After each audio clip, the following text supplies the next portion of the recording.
All right, good afternoon, YouTube. My name is Harold Martin. I go by Clauddvon. That's my handle there here on eBay. I have a store on eBay that I sell sports cards on, pretty much all sports cards, anything from football, basketball, soccer, hockey.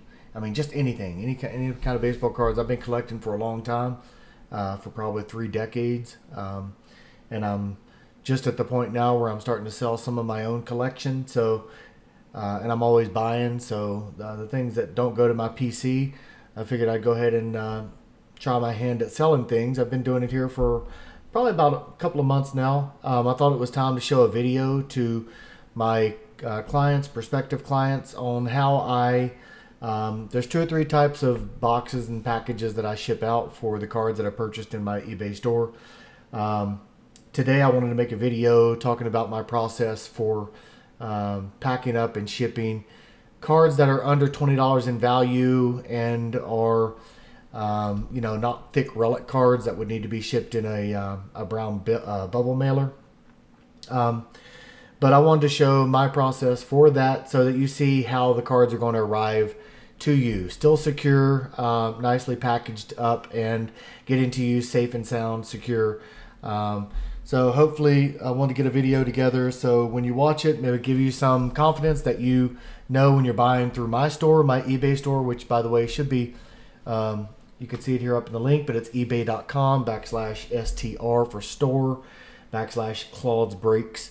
That's the name of the store here. So if you once you watch the video, if you like my store, go ahead and go to my store and click the little heart there to follow my store so that whenever I post new cards, you'll be able to get notifications on that, and you'll be able to get to my store quickly. I try to post cards every day, some new cards every day. Pretty much 99, I would say 100% right now of the cards in my store are all, well, there are some base cards for things like the Sapphire and the Panini Mosaics. There are some base cards for the rookies, but for the most part, all of the cards in my store are some kind of special card, either relic with patch or bat or something, or autographs or serial numbers, inserts, parallels, refractors, etc. So that's mostly what's in my store for all of those sports categories. So go ahead and check it out if you haven't. Once you watch this video, if you like what you see, go ahead and click the little heart beside my eBay store. And of course, always, I'm not hip new like the kids making videos nowadays, but go ahead and follow, subscribe on my YouTube channel if you like this video, and I'll be making future videos showing the processes I use for other things, as well as getting into box breaks eventually. So I'll be making more videos for that in the future as well. So without further ado, let me go ahead and get started. Again, I'm going to flip off of this screen here. You see this is my store, my eBay store. Again, the link is ebay.com/str/ or /Clauds Breaks, and that's the name of my store there. But let me go ahead and get out of this, and let me get into the card cam now. So this is where I'm going to show you the work that I'm going to do for getting the cards prepared to get shipped to you. First, let me get all of I haven't gotten them out, so let me just get all the supplies that I'm going to need here. So we're going to have, of course, a resealable bag that your sport card will go into. We have a little cutout piece of paper here, informational piece of paper that I always stick to the resealable bag with a little bit of information. First of all, thank you, and a little bit of information on has my store link and etc. on there. And I take that to the bag there just to give you the information that you need when you get the card. We also have the envelope. This is a PWE plain white envelope. It measures by 9 by 4 by 1. Okay, that's what the cards go in that are under $20 in value, and also not so thick that they cannot be shipped in a plain white envelope. If you have a relic card like a patch or whatever, that's probably going to be too thick to go into a plain white envelope. So for those cases, the shipping would be higher because you would have to get shipped by USPS First Class, which is more expensive, but it protects your card a lot better in the bubble mailer. So, but that's not the process we're talking about today. We're talking about PWEs. So this is the envelope for that. I also have a piece of cardboard that I use as the back to support your card and give it more secure, make it more secure. So I cut these all out. These are from household boxes that I collect. All my kids like the Pop-Tarts, and the Pop-Tart boxes are extremely thin. You can see it there. It's very, very thin. But it's still nice and strong, so it gives some nice stability for your card. So I use one of those for each of the cards.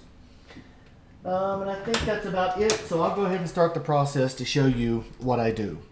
So for today's purposes, we're going to be using a card that sold this morning.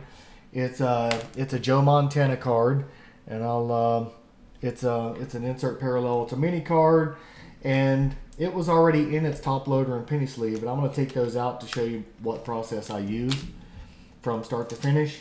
So there's the card, there's the penny loader, so what I do, I don't do this for every single card, but for any of the cards that are glossy and have a shiny surface and are reflective, I like to clean them first so that I don't get my fingerprints on them. That's very important. I've got one customer, actually I started this process because one of my customers wrote back and said that he saw some fingerprints on some cards that I sent him, and I don't like people getting cards that way, and he just brought it to my attention. So since then, I've been cleaning any card. I don't clean the retro cards that don't have a glossy surface. Anything 1980s, 1990s, those don't really have, don't capture or catch your fingerprints when you put them on there as well, but these do. So any card like this that's really reflective, I like to clean it first. And my process for that is I have a glove, I have a nice clean glove here. And I always put that on one of my hands to hold the card down.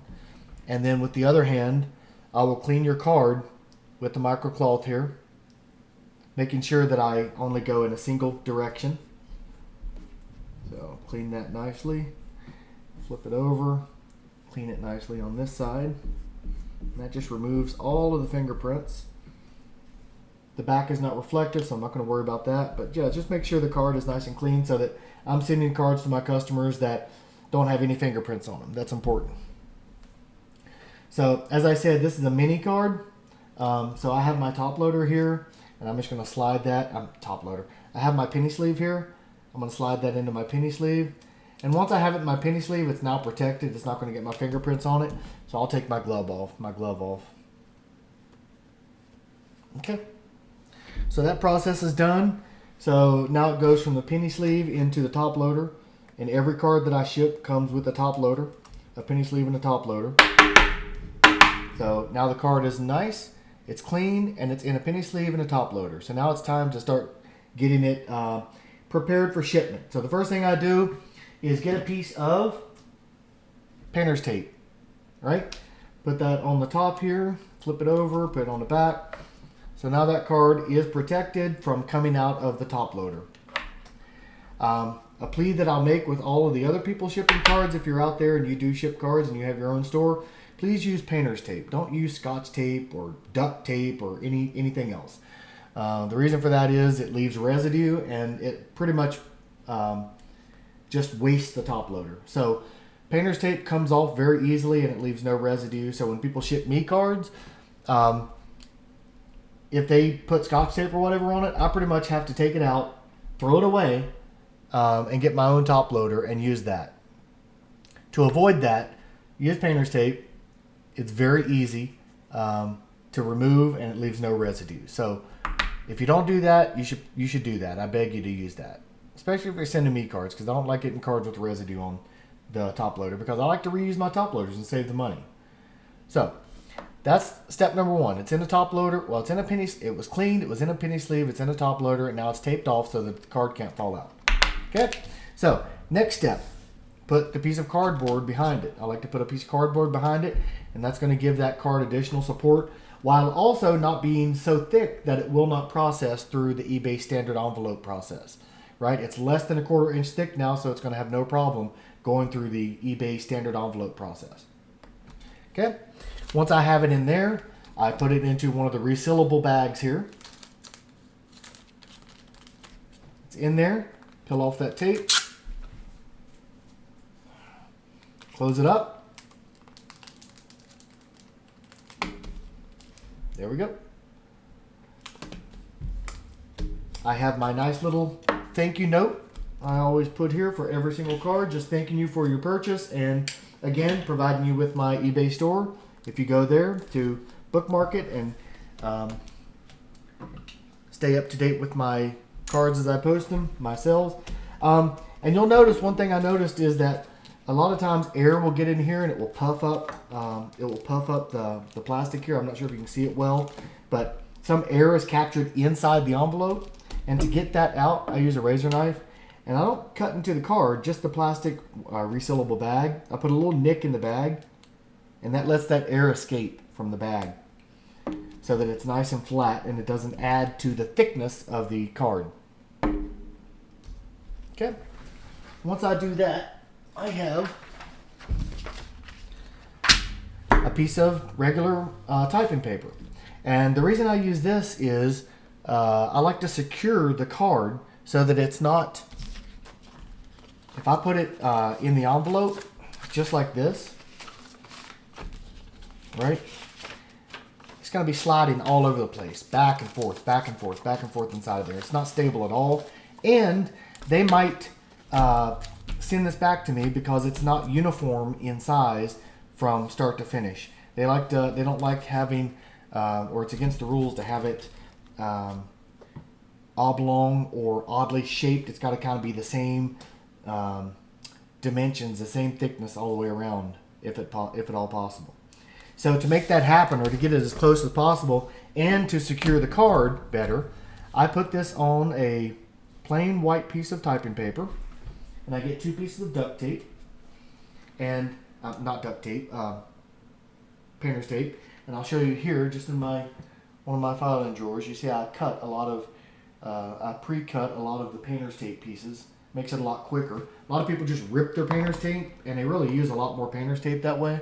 So I like to cut it nice strips, nice and thin. You get a lot more that way, and it's a lot neater too. So after I push to make sure all the air is out, I'm going to tape this card down to one side of the paper, so you see it there. And then I'm going to tape it to the other side of the paper. So now when I lift this card up, it's fully protected. It's not going to fall anywhere. No matter which direction I lift it up, it's stuck there. It's not going to be sliding around the paper. So once it's nice and taped down, I just fold it into the regular size for fitting in the envelope. There's 1, 2 folds, and then a piece of tape to do that 3rd fold. So we'll do the 3rd fold here, and then we'll tape it just to seal it off nice and neat. So now it's nice and sealed, and it's not going to slide around.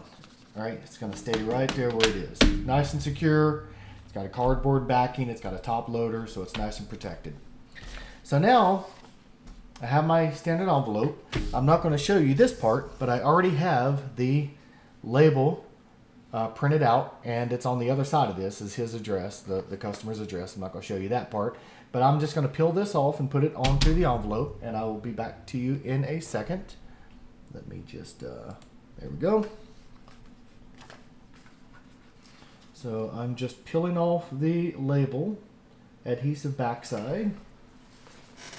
Now I am adding the label to the envelope. Now I can go back to the camera here. All right, so yeah. So you see the envelope is printed and the label is there. And so now I will put the card, nicely packaged, into the plain white envelope. Peel off this, close it, and now this envelope is ready to be shipped. Again, flip it over here. There we go. So nicely, looks nice. Label looks nice. Envelope looks nice. And the envelope is thin enough. It's less than a 1/4 inch thick. So it's going to go through the mail, no problem. So that's it. That's the process I use for plain white envelopes using eBay standard envelope service. 1 ounce costs 59 cents, 2 ounces cost 79 cents, and 3 ounces cost 99 cents. I believe that's correct. So when you buy cards that are under $20 in value, and or they're not so thick that they won't fit into being able to ship within an eBay standard envelope, then for any of those types of cards, I will use the eBay standard envelope for that. Anything that's over $20 or too thick, such as relic cards with the patches and bats and such, I use the USPS First Class service for that. So I'll make a video on that later. I just want to get a video of the process that I use for the eBay standard envelopes to give you confidence that when you're buying from my store, the cards, I take pride in really taking my time and making sure everything is correct, and you're going to receive your card nicely packaged and the card in good order so that it can get into your PC, and you'll enjoy it the way that I like to receive my cards and put them in my PC. So have a great day. Again, smash the like and subscribe button. Follow me on the eBay store, and I appreciate your time, and have a wonderful day. Take care.